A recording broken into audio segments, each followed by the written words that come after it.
talked about those streaks, how it can zone the players off the site.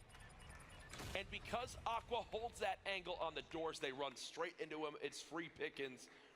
That's 2v4s now, right? Rise Nation, this is an entirely different game. It should be 3-2 in favor of Cloud9. Absolutely. Instead, it's 4-1 for Rise Nation. They keep coming up clutch when it matters most, and Felony still has the Scorchers to work with. So still a bit of utility. Which is the best streak of all. Let's go over to Aix, because he's been leading the way for Cloud9. We've been on with him a lot, but 7 kills will get that. You also do have the rewind. Trophy out, and this is where he's been winning this one-on-one fight in observation deck. Yeah, and I don't think you challenge here if you're Rise Nation. You've got Scorchers. Yeah, Aix is ready for it. He's got the angle held. You're not going to win that gunfight. Time slowly developing, as you can see they're trying to stay spread. They have Assault kind of far away from their teammates, one player all the way in the back rock. They don't want to get overwhelmed by these potential Scorchers that are used, but I think Rise Nation, the play is to wait until you see someone push up on the site and then use it. If they see Ricky Cross, which I don't believe they did, I don't know if Felony has any idea. This could be a missed opportunity. No streaks coming in. The bomb will get planted. They'll get away. They still have trophies up in the back here to deal with. We go back to Aix's POV as he's going to keep putting shots in kind of across to the observation deck. He saw 2 cross. So going to get the call in for his teammates. Who's there with the other angle? That's actually Assault holding the right side. So him and Aix have a nice bit of pressure here. He's able to win one. He has overdrive. For some reason, that comes into play. Not able to gun the second, but Aix there maybe to make the play. Can't challenge that fight, though. He still has rewind, a second kill now for the side of Rise Nation, but time is so low, they have to flood on through. Assault gets challenged. There's one player there. They lose the gunfight. What is this? What is this right now? Cloud9, these are the maps they've won the entire weekend, and Rise are just winning 2v4s, 3v4s, making it happen. I believe it was reactive armor that came into play there, right? Reactive armor from Looney kind of on the site that helped him stay up there. I mean, I believe that was the difference maker. You see that flash, that ping of the player. They all just win their 1v1s too, which is the big difference. I mean, 5-1, this could easily be Cloud9 up by 2-3 rounds in this game. No, there wasn't used. I thought that maybe he seemed to survive so well there. I mean, he was just behind cover. I think a lot of the bullets were you're right. I was hitting the site. Yeah, I was thinking reactive armor came into play, but he still holds on to it. So things getting very, very scary. And go to Felony for a second. Sure. Still winds up having those Scorchers. Doesn't panic and use it. They could have backfired in a scenario like that. Now Rise Nation just need to clutch up one more round and they will be your grand champions. And look at the play they have. They're going to bait out the pressure, and Vicento is in the perfect spot to get this first blood. Surprise! There it is. 1, 2. Vicento wants this championship. Now 8-3. 2 more players have been spotted. It's a 1v4. Assault, the last alive. Let's get one, and he'll back on up.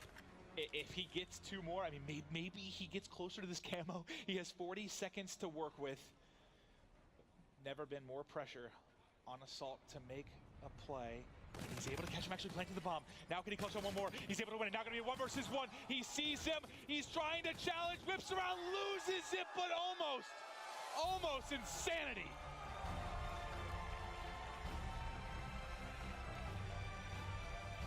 Whew. That was a fun one. You see the guys getting together, rejoicing as they're going to begin to move over towards the trophy. What a remarkable win for this young squad. And there you have it. Rise Nation are your 2016 MLG Vegas champions.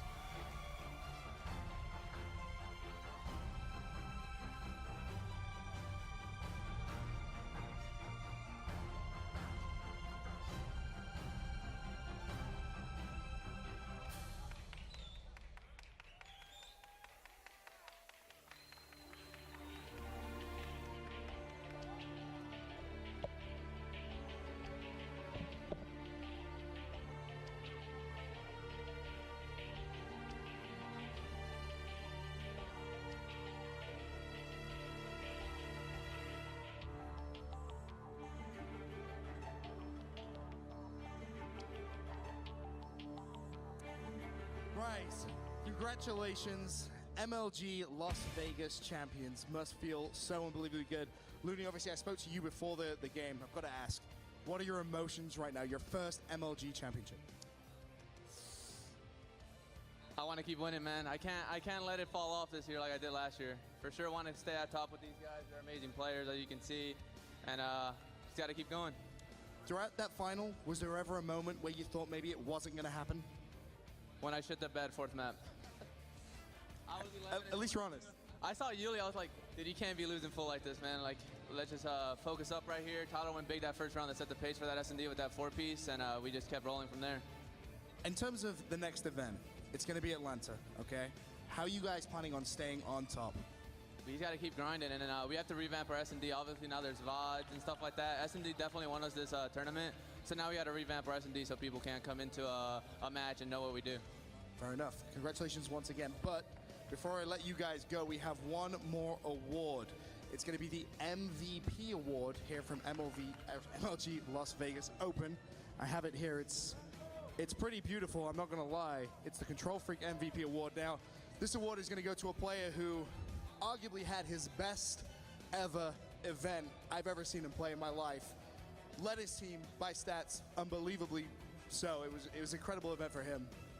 Without further ado, for Sento, MLG Las Vegas MVP. And once again, congratulations to Rise Nation, your MLG Las Vegas champions. Congratulations. That worked out okay? I think that was upside down. I was like, It's all Rise Nation at the end of the day. They are your Las Vegas champions here at the CWL Open to kick off our 2017 season for Infinite Warfare. Massive congratulations to all 4 players. We know the time they put in, and it sure paid off here in our championship match. Hats off also to Cloud9, who finished second in this one. Allegiance coming out finishing 4th place in this tournament, and FaZe Clan walking away with the bronze medal. But at the end of the day, it's these 4 on top of the pile moving forward into Infinite Warfare. And I think this is going to be a team you're going to see have success throughout the entire year. They're not 4 players who are just going to like rest on their laurels with this win. They're going to go back home. I truly believe they're going to put the time in and get even better. They've been right there throughout the past year or so. Usually their hurdles have been Optic Gaming. Didn't have to worry about it this time around. And look what happens. I'm pumped for these guys, man. I know everyone is ready to go celebrate with them off stage, but I first want to say big shout out to everyone who came out to Vegas. Thank you for playing in the largest open bracket we have ever seen. Massive props to everyone who is here in the audience tonight. We take one final look at what you just saw here in the championship match. It was Rise Nation and Cloud9, 2 teams who performed incredibly well in pool play. They continued it through the winner's bracket, and we see the rematch in the championship match. Rise on top once again, 3-1. And Rise is going to go home obviously feeling great, and I think Cloud9, if they go home, they're actually going to have a bad taste in their mouth, because there was a lot of rounds there in that last one that they should have had. 3-1, 3-2. Rise versus Cloud9. Is this a beginning of a new rivalry here with TP? It really could be. Going back to that second map though too, man, those S&Ds were so darn close. Cloud9 had the advantage in several situations, but just couldn't pull it out. Hey, can we please get a round of applause for Roger Saffold from the Los Angeles Rams? He came straight from the game to Las Vegas to watch his team live. Big props. I know he invested early. He got in. He knew he wanted Looney. He knew he wanted to build around this man. It sure paid off. Rise, they will hold the crown going into our next event, and you can join us there as well. It's February 10th to the 12th. We're going to Hotlanta, baby, as we're going to see a massive tournament with $200,000 on the line. We're doubling it up here from Vegas. We put it all down. Who's going to be walking away with the biggest chunks of money? We got regions from North America, EU, and APAC involved. Everyone is welcome in our first event of the 2017 season. Yeah, it'll be great to get back to the East Coast. I know you're a West Coaster, you don't know about it, but the East Coast land's always fun for me. Get everybody traveling up from New York all the way down. And then I think, look, you'll probably see EU come again, and you'll see EU have a better performance, I think. And then maybe we see some of the teams from the Australia-New Zealand region that we saw last year. For sure. Fellas, any last comments before we end this show? This is one of the best tournaments ever at a competitive level. It was a lot of fun. The level of play from start to finish got way better. I can't wait to see how these teams continue to improve. Well, for me, the chaos starts now, because you know a lot of these teams are not going to come into Atlanta looking the same. So I'm interested to see what happens. We'll be watching it all, hopefully from our couches. I hope you guys get some time off, relax, enjoy the time with your family and friends over the holidays. We'll see you in the new year. For everyone here at MLG, Activision, as well as everyone who has worked on tonight's show, thank you for being here. We will see you in 2017 on the other side of the new year. We will see you in 2017 on the other side of the new year.